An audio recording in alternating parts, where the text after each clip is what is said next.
So we're going to pick up where we left off, and where we left off was just shy of one of the big ideas of this section, which is that when we have a differential equation, something that looks like this, where dy dx is some function of x and y, together with what we're calling an initial condition, which you'll notice the y is the dependent variable and x is the independent variable. We have something together, add those two things together, and we have what's called an initial value problem. And that oftentimes is abbreviated IVP. And so the initial condition is sometimes abbreviated IC for initial condition, and of course we can abbreviate differential equation as DE. So a DE plus an IC equals an IVP. And just keep in mind that an IVP, an initial value problem, leads to a particular solution.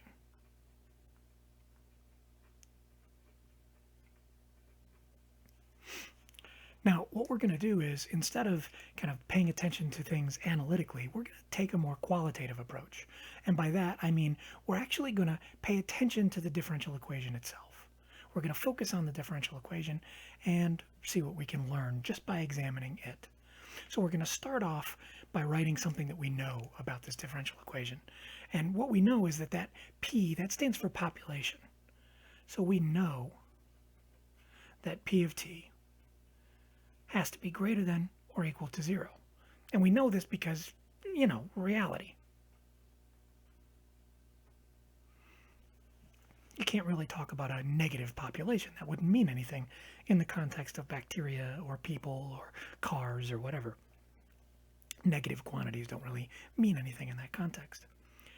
So, if we know that to be the case, then we can take a look at something else. We can play around with this and say, well, what happens to dp dt if we know p is positive or equal to 0, but we'll stick with positive for right now. What happens if k is greater than 0? If the k value is greater than 0, well, you'd have a positive times a positive equals a positive. And so that means that dp dt has to be greater than 0.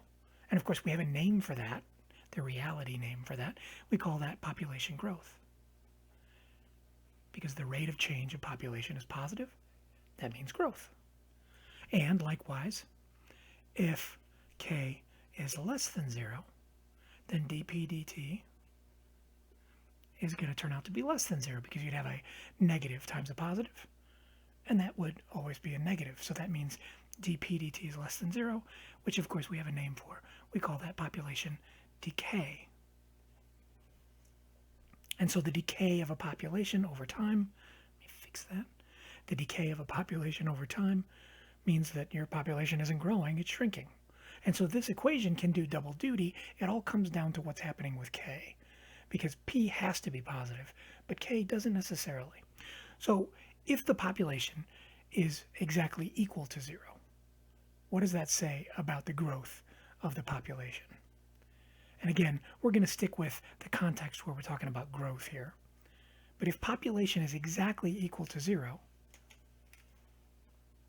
that means p equals 0. Then what does that mean about dp dt? Well, since k is, in our case, positive or negative, doesn't really matter, 0 times k is going to equal 0. That means dp dt is exactly equal to 0 as well. And that means no growth or decay. And no growth or decay means that we have a situation where the population isn't changing. This thing is implying no change. And no change is equivalent to another word that gets used a lot in science and other applications of mathematics. It's equilibrium. And so this concept of equilibrium becomes super important for us. And this, by the way, is the first of many equilibrium solutions that we've just found. This idea of p equals 0, that is an equilibrium solution. Because, and it turns out it's the only equilibrium solution for this equation, it's basically saying what value of p makes the derivative equal to 0, makes no change the situation. So we're saying an equilibrium solution is the value or values of the dependent variable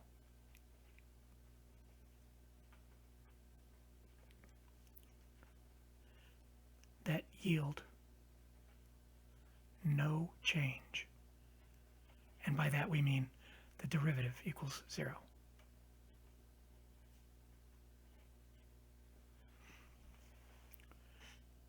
So if we're looking for an equilibrium solution for this equation, the only one that works for the value for p is if p equals 0. And that's literally saying p of t equals 0.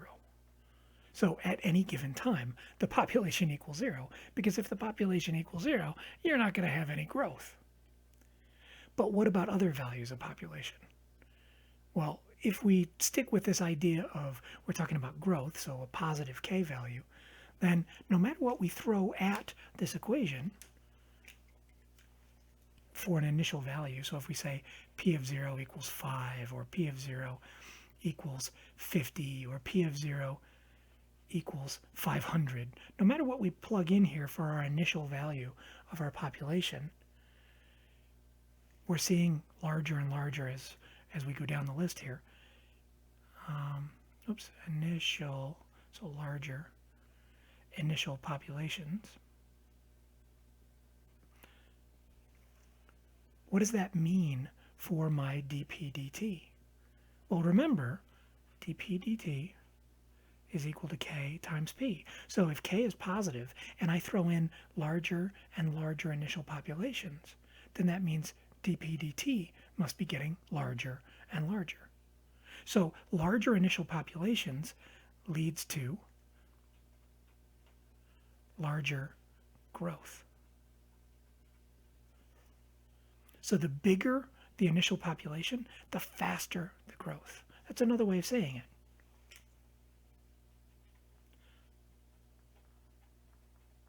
The larger the initial population, the faster the growth. And again, we don't actually have to solve this differential equation to be able to know that.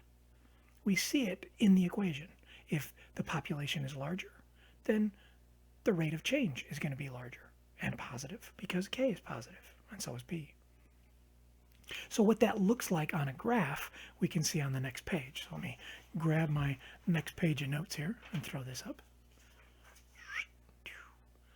So you've seen graphs that look like this, and of course they're all exponential growth curves.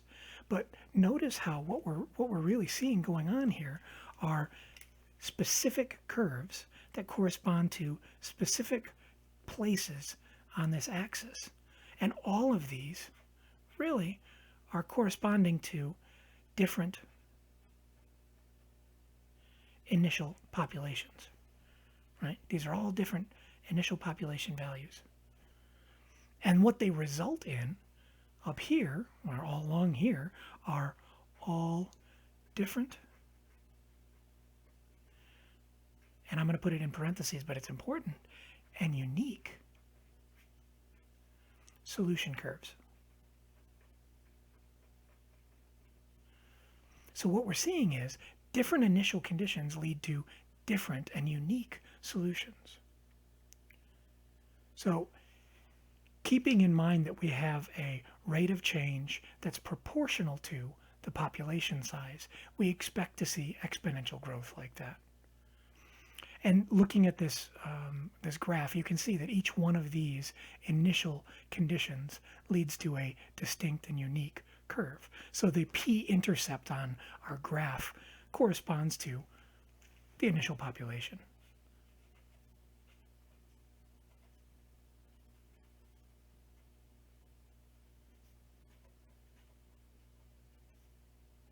And that's when t equals 0, right? And likewise, the graph tells us to expect the same thing for every single one of these curves. No matter which one we look at, they're all behaving the same way. They're all growing. Even though they're different, they're all behaving similarly, qualitatively similarly. So all solution curves, let me move this up, all solution curves behave the same qualitatively.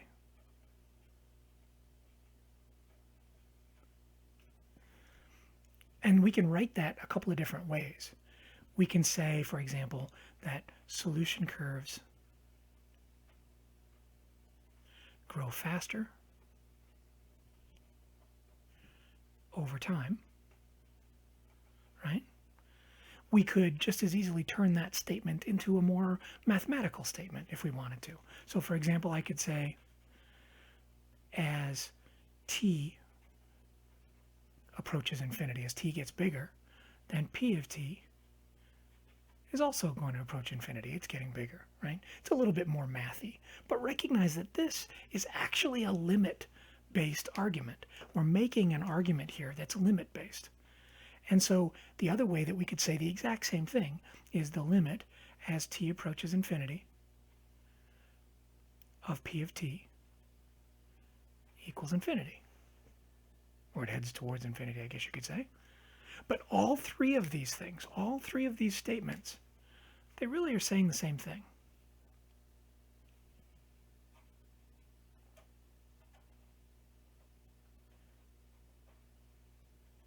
They all tell us the same story. And what they're telling us is the long range or long-term behavior. And that's qualitatively what we're able to make a comment on down here is the long-term behavior of our solution curves. And we didn't have to solve the equation in order to get to it.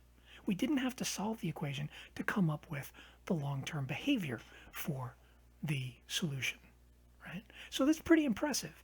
And we're going to use this idea throughout the rest of the course. This idea that we can have a differential equation. We don't have to solve it to know how the solution curves are going to behave over time or over whatever our independent variable is. But there's a catch. In this situation, it's not very realistic because in the real world,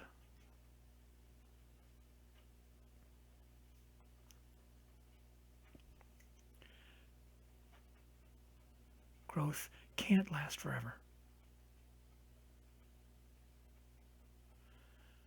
Much to the chagrin of many economists, growth is not a permanent state, right?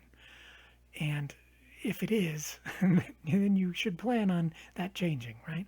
And in the real world, growth doesn't last forever, especially with populations, because as things grow, they tend to use more resources, take up more space, and there's a limited amount of resources and a limited amount of space. So what we really need to do is we need to adjust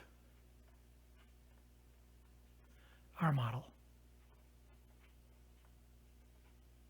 to account for something. And we need to adjust our model to account for an upper limit on population. And this idea of an upper limit on population is one that probably sounds familiar if you've ever had a biology class or an ecology class. This upper limit on population concept is referred to as the carrying capacity of an ecosystem. Right? So if you put some bacteria in a little petri dish and you have them grow, eventually they're going to run out of space or run out of the agar, the gel that they eat. And if they run out of food or they run out of space, then what do you know? They stop growing. Same thing with populations of rabbits or people or anything, right? So we need to come up with some way of creating an upper limit. And that's what we're going to do in our next video.